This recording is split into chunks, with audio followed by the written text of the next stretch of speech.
Hello and good day. My name is Amir Arif Najmuddin, student ID 25410.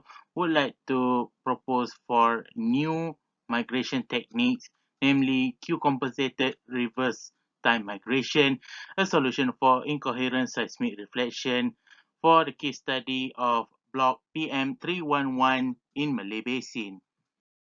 The prominent subsurface imaging issues appear in both figures are faulted structures and shallow gas cloud. Given the fact that this block has anticlinal geology, both of these issues will prompt strong lateral velocity variation underneath the anticline.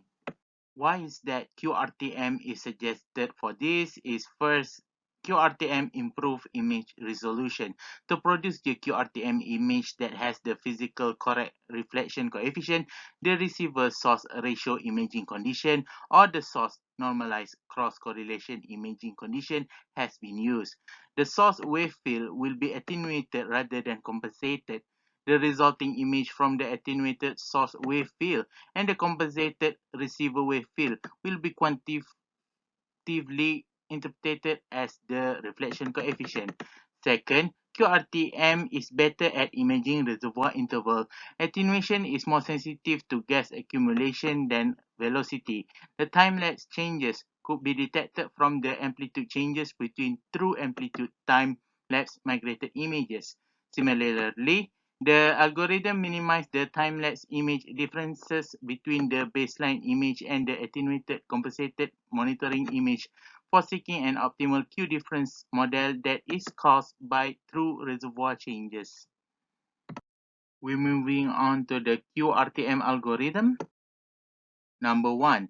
The viscoacoustic wave equation is used to extrapolate source and receiver wave fields in attenuating media, given that attenuation is approximately linear with frequency in many observational frequency bands or equivalent to 1 over Q, hence constant Q over frequency range. Next, forward propagate the source wave field from given or estimated source wave field. Number 3 is to backpropagate the receiver wave field by inversing the recorded data at the receiver in time and then enforce the original receiver position as a boundary condition. Lastly, to apply the imaging condition for the RTM algorithm, compensation operators for the source and receiver wave field are applied to address the compensate for amplitude loss from source to receiver. Source compensation operators involve extrapolating the source wave field from source to reflector, whereas receiver compensation operator involve extrapolating the receiver wave field from receiver to reflector. A study has been conducted to differentiate between acoustic RTM migration and Q-compensated RTM migration.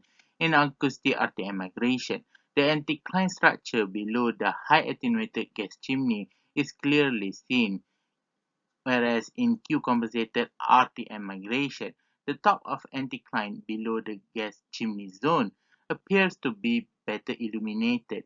The image resolution of the complex thin layer inside the gas chimney zone is improved. We're moving on to the Q-RTM imaging workflow.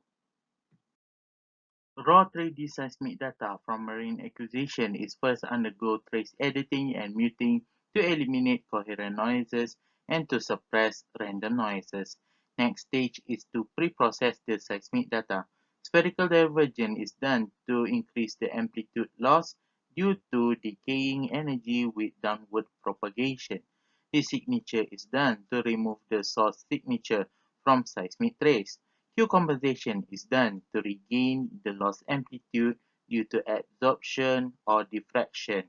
Multiple attenuation is done to suppress unwanted signals such as water bottom multiples and back legs. Finally, flexi binding is done to correct for cable feathering.